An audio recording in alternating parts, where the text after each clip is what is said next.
There is a man somewhere watching this right now with the lights off in his living room. His wife went to bed an hour ago.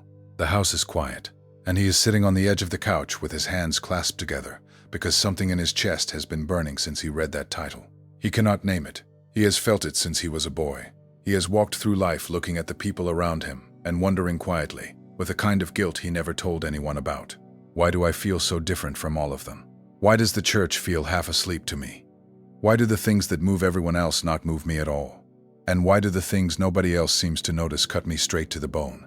If that man is you, listen carefully, because what I am about to tell you is the answer you have been waiting on since you were old enough to know there was a question. The book of Revelation talks about a company of 144,000, sealed on their foreheads, standing on Mount Zion, following the Lamb wherever he goes. And the church has argued about them for 2,000 years. Tribes, symbols, allegory, literal counts, endless debates while the actual identity of this number has been hiding in plain sight. Because here is the truth nobody is preaching from a pulpit on Sunday morning. The 144,000 are not a future event. They are walking the earth right now. They have been walking it for generations. And they are not human in the way the people around them are human. They are wearing human bodies. They are eating human food. They have human birth certificates. But what lives inside of them came from somewhere else, was sent here with an assignment, and is waking up in this exact season for a reason. My name is George, and I am about to give you 12 signs that you are one of them. Sign number 5 is going to stop you cold. I am telling you that now because I do not want you to miss it.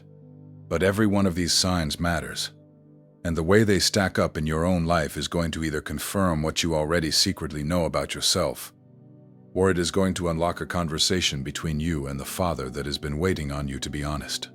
Let's go. The first sign is that you have never fit anywhere. Not at school, not in your own family, not even in the church where you were raised. People liked you. People were polite to you. You got invited to the birthday parties. You showed up to the Sunday potlucks, but there was always a glass wall between you and everyone else. You could see them, you could hear them.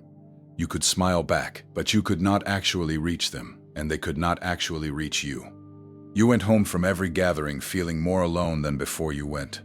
And as you got older, you stopped trying. You told yourself you were just introverted, or sensitive, or socially awkward. But it was never that. It was that your spirit was not made for the table you kept trying to sit at. The 144,000 do not belong to the earth. They are travelers. The book of Hebrews calls people like this strangers and pilgrims on the earth. It says they confessed they were not from here, that they were looking for a city whose builder and maker is God. If you have always felt like a foreigner in your own hometown, that is not a defect. That is your origin showing through the cracks. Think about Moses for a second. He was raised in Pharaoh's palace. He had the best food, the best clothing, the best education the empire could give a man, and he should have felt at home in that palace, but he did not. Something in him kept looking out the window at the slaves working under the Egyptian sun, and his spirit kept whispering to him, "Those are your people. This is not your house." He could not explain it. He had no logical reason to throw away the throne. But he did, because the soul knows what the soul knows, and no amount of comfort can convince a traveler that he has finally arrived when the place he is standing in is not the place he was sent for. If you have ever been surrounded by everything you were supposed to want and still felt empty, you understand exactly what Moses felt before the burning bush ever showed up. The second sign is that fire moves through you when you read certain passages of Scripture. Not all of them. You can read the genealogies and feel nothing. You can read certain epistles and they wash over you like water. But then you hit a line in Isaiah or a moment in Revelation or a verse in the prophets, and your whole chest catches fire. Your eyes well up. Your hands start to shake. You have to put the Bible down and walk around the room because the energy of what you just read is too much for your body to contain. That is not emotion. That is recognition. The spirit inside of you is reading something that was written about you, or written by someone you have known for far longer than this lifetime. The 144,000 carry an inheritance of the prophets. When the words of the prophets touch them, the inheritance wakes up. The third sign is that you have been dreaming the same dreams since you were a child. Not the same exact images, but the same themes. Open doors, long hallways, mountains, eyes watching from the sky. Cities you have never been to, robes, lamps, Numbers you do not understand. People you have never met who feel more familiar to you than your own siblings. You used to wake up from these dreams confused, sometimes afraid, sometimes weeping for reasons you could not put words to. Most people grow out of vivid dreams by the time they are teenagers. You never did. They have only gotten stronger. They have gotten more specific. They are showing you something. And the closer you get to your assignment, the louder they become. Joseph dreamed before he became a deliverer. Daniel dreamed before he became a voice in the courts of kings. John dreamed on the island of Patmos, and we are still reading what he wrote down. The 144,000 dream. It is one of their oldest signatures. The fourth sign is that you have always felt watched. Not in a paranoid way, in a kind way, as if someone has been with you in every room of every house you have ever lived in. As a child, you talked out loud to that presence, without realizing how strange it would have sounded to anyone else. As a teenager, you tried to ignore it because the people around you made you feel embarrassed about it. As an adult, you have come back to it, sometimes through tears, sometimes through a crisis, sometimes just in the middle of doing the dishes when the kitchen suddenly fills with a warmth that has no source. That presence has been with you your whole life, because that presence sent you here. The 144,000 are sealed. The book of Revelation says it plainly. Sealed on the forehead. That seal is not metaphor.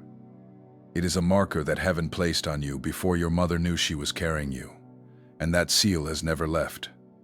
And now we come to sign number 5, the one I told you would stop you cold. Listen carefully.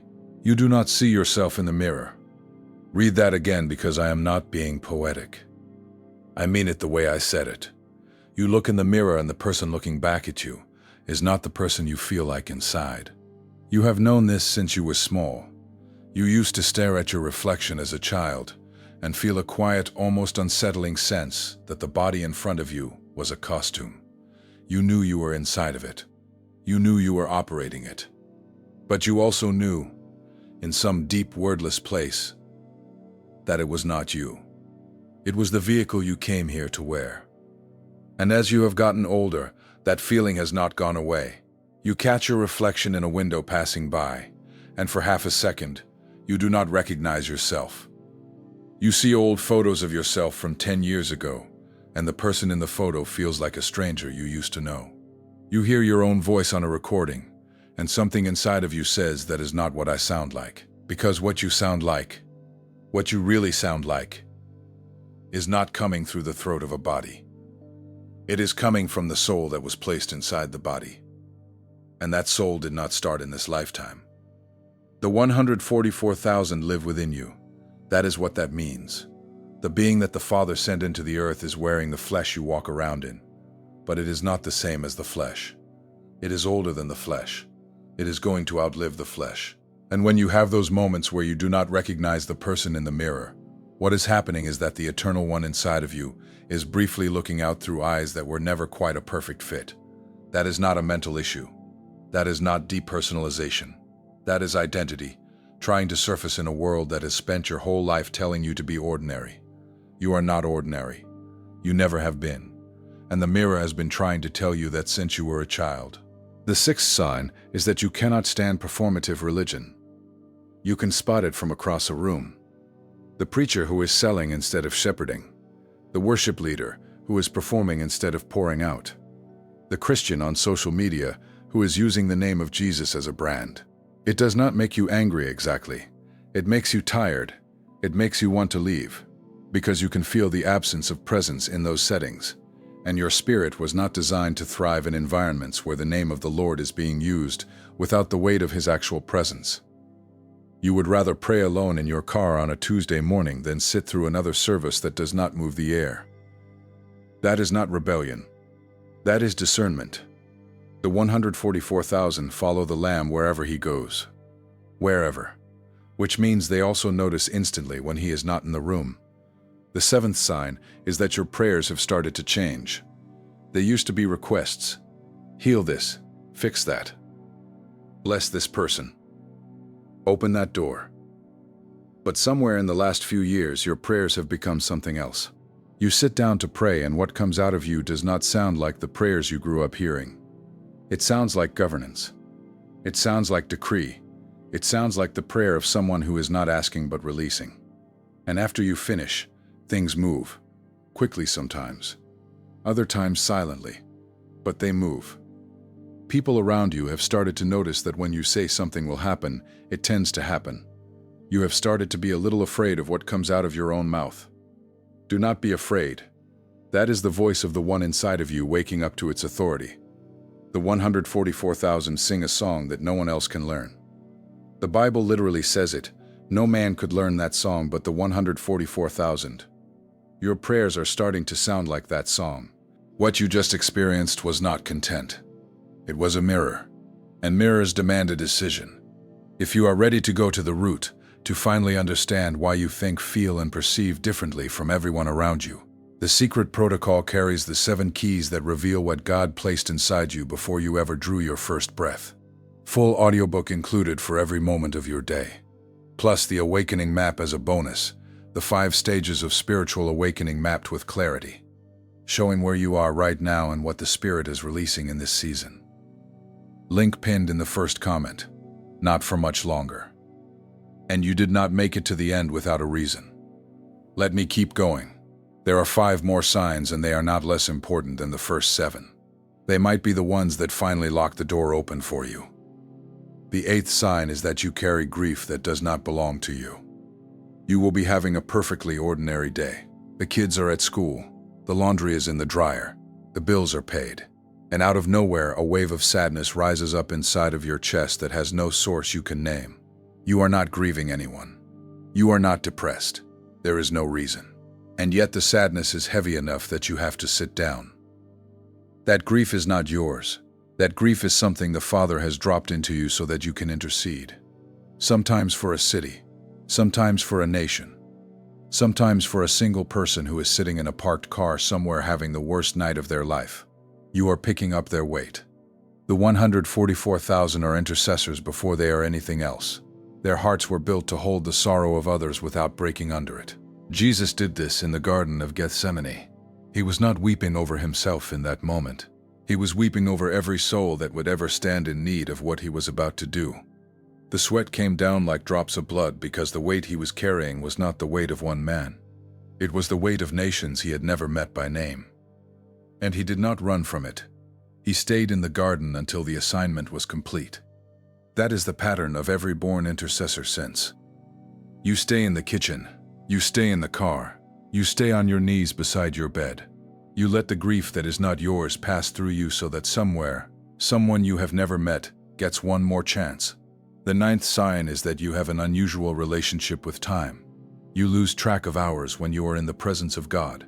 You read 1 chapter of Scripture and 3 hours have somehow passed and you cannot account for them.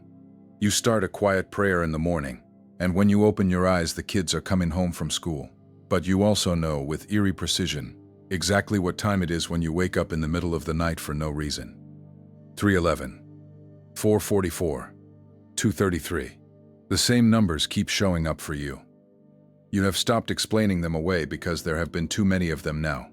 Time bends around the 144,000. They were not made to live inside its constraints the way everyone else does. They are operating between dimensions, even when they are just standing in line at the post office. The 10th sign is that things in nature respond to you, not in dramatic Hollywood ways, in small, undeniable ways. The wind picks up when you start to pray outside. A flock of birds flies in formation right over your head at the moment you are asking the Father a question. A storm system that had been heading straight for your town turns the night you go on your knees about it. You used to laugh at these moments. Now you write them down, because the earth knows. The book of Romans says creation itself is groaning, waiting for the manifestation of the sons of God. The 144,000 are part of that manifestation, and creation can already feel them rising. The trees lean in, the water responds. The animals see what humans miss. The earth is not neutral around someone who carries heaven inside of them. The 11th sign is that you have always been drawn to ancient things.